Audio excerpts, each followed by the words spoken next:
This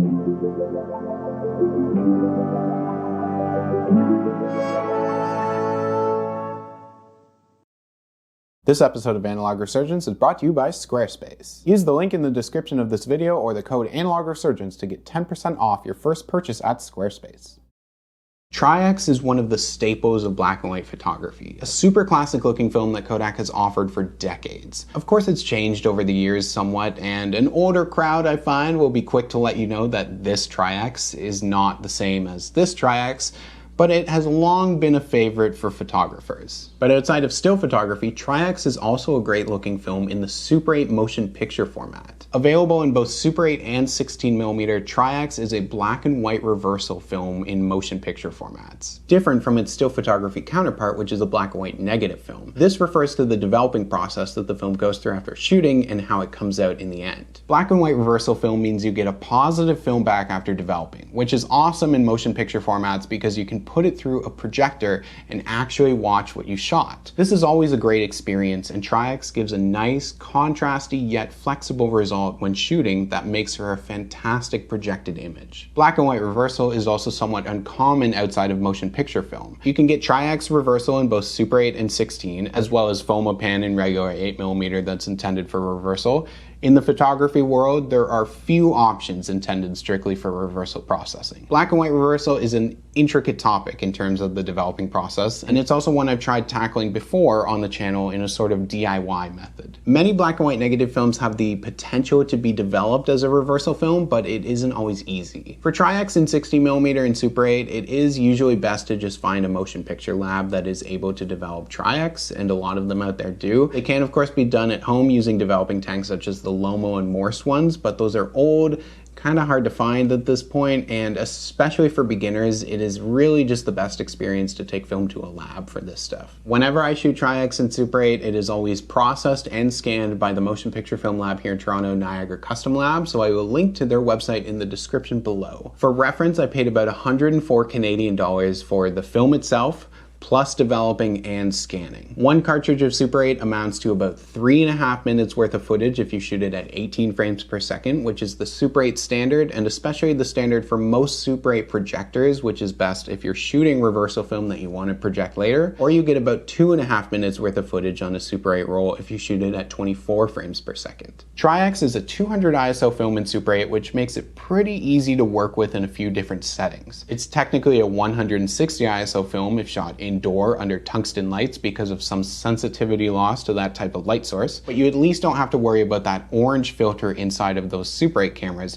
because Tri-X doesn't need it. It's only for shooting tungsten color film outside under daylight. I've shot this roll on my Nikon R10 Super 8 camera with it on auto exposure, which is usually something I love about Super 8, having a solid, reliable camera which allows for automatic shooting so that you can be pretty casual with things. It's nice to have manual options on a camera, but for Super 8, I like being able to just have fun with it and not worry too much. A Super 8 camera uses pins or a slider or a little staircase like this in the film compartment to detect the film ISO. These are pressed in by the notch on the front of the Super 8 cartridge, and different cartridges have a different size notch. Many cameras were only designed to use low ISO films like Kodachrome 40 and don't have much inside to detect a variety of films. So you want a camera with several pins or a slider or a staircase that will detect different film types in order to get good auto exposure. Obviously, this stuff is going to work really well outside in average daylight. It has a really nice tonality range between the highlights across the midtones and then into the shadows. So you get a nice contrast that's especially great when actually projecting the film, as I mentioned, but it does also make for a nice looking digital scan if you're going that route. And even though it can get pretty contrasty, you don't lose a lot of detail, I find. Even as the sun gets lower in the late afternoon, I can still shoot comfortably with Tri-X and not be worried about drastically underexposing things. With a Super 8 camera on automatic exposure, the aperture of your lens will open or close depending on the light that's entering through the lens. Many Super 8 cameras require a secondary battery that powers this internal exposure system, and they're usually these wine cell batteries which replace older, obsolete mercury cell batteries. These batteries are different from the ones used to power your camera's motor, which are usually just AA's. My Nikon is powered entirely by AA's though, and doesn't require another battery for the light source, And that's true for a number of models out there and can be really convenient. Some other models that work the same way are the Yashica Super 8 Electro and this Minolta 401 XL. I really wanted to see how Tri-X handled indoor shooting and took it with me to a gym that had pretty decent lighting, but I was still shooting with a pretty wide open aperture of around f2. But I was really happy with this stuff because there's so much detail, and the Nikon especially nailed the exposure of it.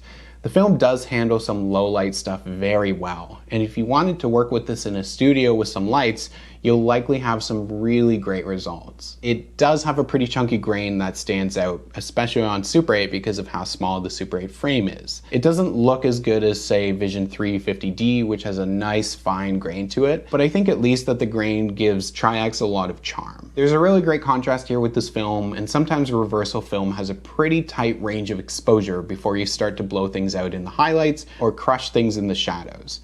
Tri-X definitely benefits from a nice tight exposure, but it isn't hard to shoot in my experience. Of course, failing to have a light meter battery installed, improper manual metering, or just a broken camera can give you some pretty poor results with this stuff. When you miss exposure by a lot, you're going to end up with very, very little, and that's gonna hurt because Super 8 is expensive to buy, shoot, and have developed and scanned. If your Super 8 camera has manual exposure control though, you can of course set your own aperture instead of relying on the automatic system. Tri-X is the only black and white option for Super 8 that's available directly from Kodak. For 35mm and 16mm, Kodak also offers XX, which is a really nice black and white negative film, but they don't offer it in Super 8. Pro 8mm out in California, I believe, are maybe the only ones who are actually taking XX and putting it into Super 8 cartridges themselves. When you buy Tri-X and any Super 8 film stock, it comes in this plastic cartridge. Inside is 50 feet of film that is exposed only through the slot in the front, so don't be worried about loading the camera or not having a darkroom. It just pops right into your Super 8 cartridge. Really easy to do. Tri-X has been available in Super 8 almost since the introduction of the format in the mid-1960s. Originally, Tri-X 7278 was a 160 ISO film, and then the current version of Tri-X 7266 was introduced with that 200 ISO. There used to be things like Kodak 4X, which was a 400 ISO black and white reversal stock for Super 8 in the 70s, as well as Plus X, which was a 40 ISO film, and then a really, really nice 80 ISO stock until Kodak discontinued it in 2010. I had a chance to shoot a couple cartridges of 80 ISO Plus X, and it had a really nice fine grain that looked great in Super 8, and I wish that stuff was still around. Tri-X does mean a lot to me because it's the first type of Super 8 film that I ever shot, and whenever I kind of return to it and shoot it again in these kinds of cameras, I'm reminded why I do love this format. I don't shoot it as much as the really nice Vision 3 color negative stocks, but I do really like Tri-X when I shoot it in Super 8. Projecting this, and really any reversal film stock, is always a lot of fun. I use the smaller UMIG projector, but you can get some really beefy ones for Super 8. You will not get any sound with this film, or any of the Super 8 films, because they're silent film stocks. There are old Super 8 sound cameras, but they took Super 8 sound film, which just hasn't been around since the 1990s. You can still use those cameras for these silent films, but you can't record sound anymore. Tri-X is also one of only 2 reversal options left for shooting Super 8 these days. The other being the very nice, but very expensive Ektachrome from Kodak, which is a color reversal film and is a lot of fun to shoot and looks really nice when you project it. Ektachrome is great. They're all great. I love all the motion picture film stocks that Kodak has available right now, and being able to shoot them in Super 8 is a really fun way to experience them, if you can afford it.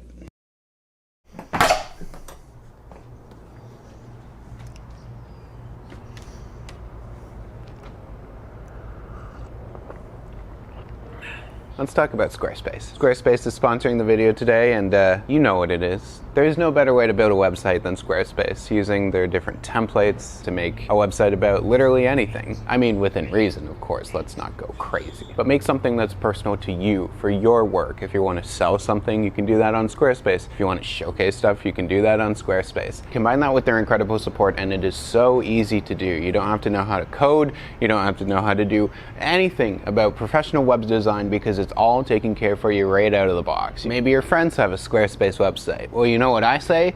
Make your own and do it better than them. Great amount of creativity is always born out of sheer spite. Just think about it. That's all I'm saying.